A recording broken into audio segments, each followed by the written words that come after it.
Ini dulu memang ya agak aneh. Belanda itu sudah penjajah, tapi sama buyut-buyut kita dipanggil Doro. Bisa kamu bayangkan kiai saat itu untuk mengingatkan masyarakat pentingnya melawan Belanda. Wong manggil Belanda saja Doro, tuan. Terus kemudian kita berfatwa melawan Doronya. Jadi benahi ilmunya saja itu sak penggawean kira-kira gitu. Jadi ngelola orang bodoh itu ya kangelan. Enggak dikelola itu bangsa kita, dikelola itu ya rodok goblok banget. Wong ngundang penjajah apa? Doro. Jadi itu PR besar. Tapi kiai itu punya seni untuk memberi penjelasan. Makanya di antara kelebihan ulama itu pasti warasatul anbiya itu di fatona ada unsur kecerdasan.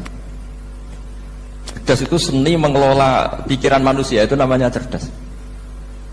Makanya saya berkali-kali kalau ngaji harusnya orang itu semuanya itu pengagum ilmu, jangan pengagum fakta, ini pengagum ilmu. Ya saya berkali-kali mencontohkan kalau Anda suami yang miskin, nggak punya uang, terus pulang dimarahin istri karena tidak punya uang atau kerja tidak sukses, harusnya kamu bangga. Anda juga kan yang berteori kalau suami nggak becus itu pasti dimarahin. Nah, ketika menjadi fakta harusnya Anda syukur bahwa ilmu Anda itu benar. Jadi pas istri marah, wah alhamdulillah ternyata teori saya ini benar itu. Ini lucu kan, teori Anda mengatakan demikian, tapi pas menjadi fakta Anda tidak siap. Nah, begitu juga menyangkut penjajah. Belanda itu sudah maju, Eropa sudah maju, Indonesia negara yang terbelakang. Di mana-mana terbelakang itu menjadi objek penjajahan. Di mana-mana yang terpelajar itu posisi menjajah. Sehingga ulama adalah mengertikan yang tidak ngerti. Karena teori penjajahan pasti gitu, yang tahu menjajah yang tidak tahu, yang sudah modern menjajah yang belum modern dan seterusnya. Makanya awwalu hadzal din itu al ilmu. Makanya nomor satu itu ilmu, pengetahuan. Di sini pentingnya sampai Islam mewajibkan thalabul ilmi fardhatun ala kulli muslimin. Karena tadi bisa kamu bayangkan 350 tahun dijajah Belanda, kita manggil mereka itu Doro atau tuan. Kayak apa? Susahnya menggerakkan masyarakat yang cara pandang masih demikian.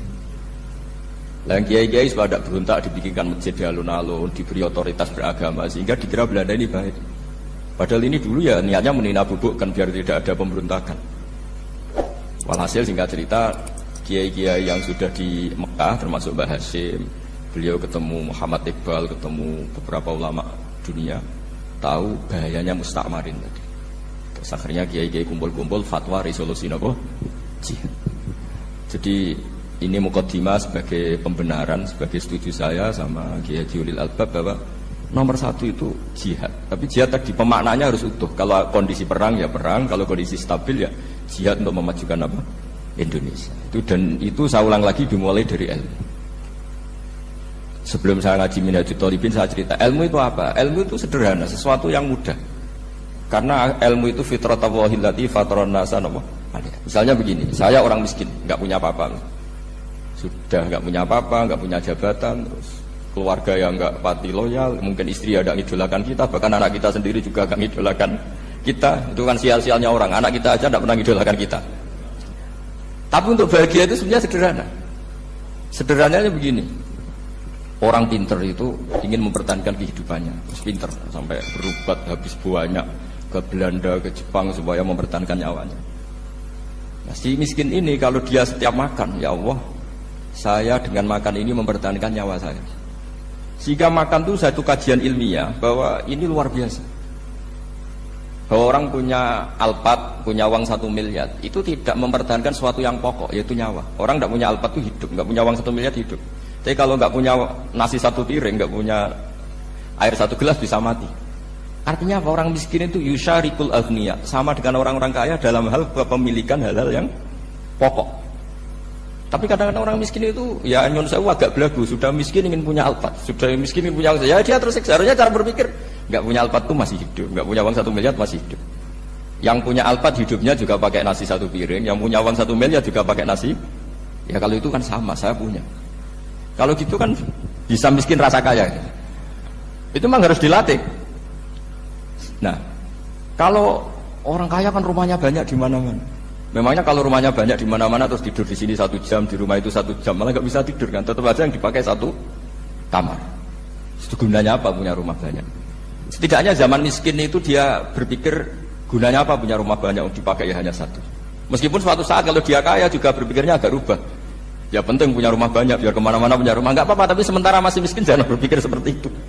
Lah yang menjadi miskin kacau kan sudah miskin, berpikirnya gaya orang kaya. Itu kecelakaan itu. Lah itu ilmu, maksud saya itu ilmu. Sehingga dulu Nabi ngajari orang miskin itu sederhana. Ketemu orang miskin sama Nabi diajarkan. Nabi diantara ajarannya begini.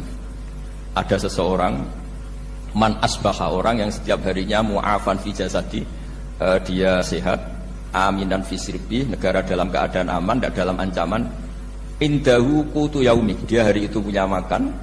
Faka'annama khizat lahu dunya bihadzafiriha, berarti dia sudah punya dunia dan isinya. Karena polanya sama. Buat Presiden Amerika itu yang untuk mempertahankan nyawanya ya makan pokok dan minuman pokok, bukan jabatannya sebagai presiden atau punya uang triliunan. Orang paling kaya di Indonesia juga gitu, untuk mempertahankan hidupnya juga dengan makanan pokok. Dan itu orang miskin punya.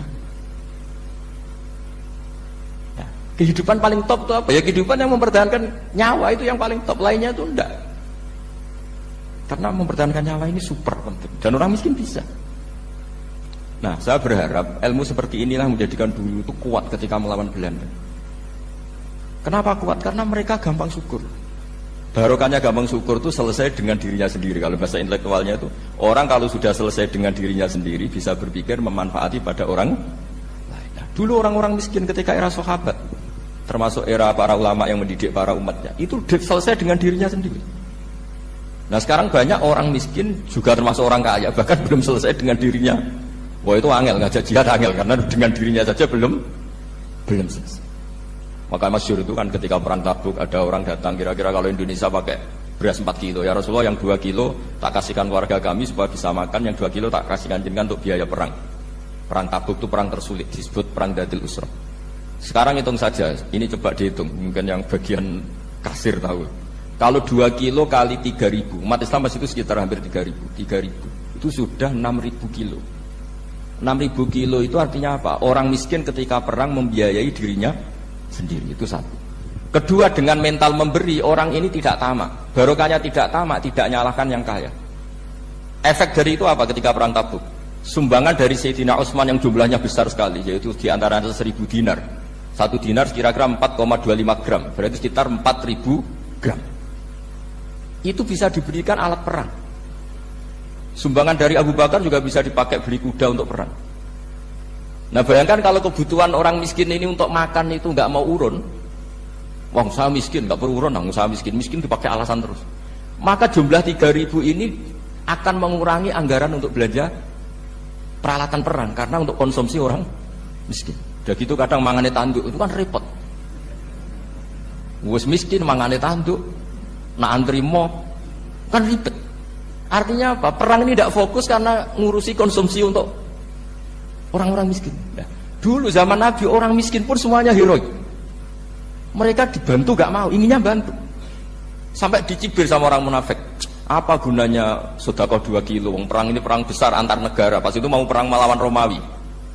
Sampai orang munafik bilang alladzina almizuna almuttawiina minal mu'minina fi shadaqati walladzina la yajiduna illa juhdahum faskharuna minhum.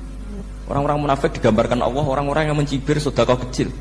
Untuk perang besar kok sedekahnya hanya 2 kilo. Tapi yang mahal bukan 2 kilonya.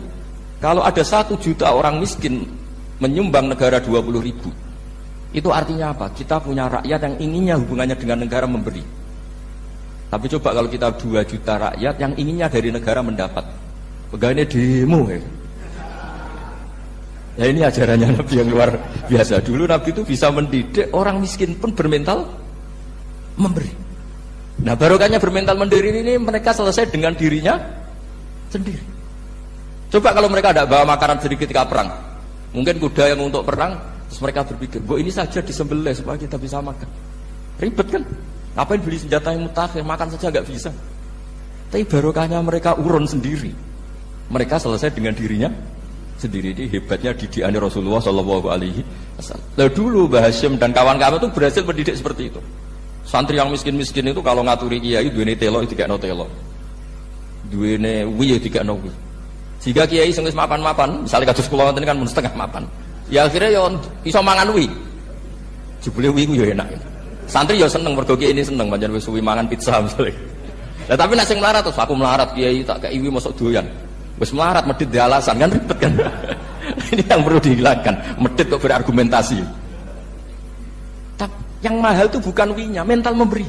Orang itu kalau mentalnya memberi itu berarti selesai dengan dirinya. Tapi kalau tidak bermental memberi pasti tamak. Dan tamak itu mesti menghakimi orang lain. Maka dalam kitab hikam diterangkan penyakit terberat itu tamak. Kenapa? Karena orang pikir itu tidak ada kata-kata kitab hikam, bukan kata saya. Yang ada itu tamak. Misalnya gini, saya kenal PLT Bupati Kudus. Tidak pernah saya bilang beliau kikir. Tapi sekali saya pernah ngajukan proposal tidak kesampaian. Wah, beliau medit. Jadi saya menvonis medit itu sebetulnya ya karena punya keinginan tidak kesampaian. Coba kalau tidak, gue medit orang serap penting.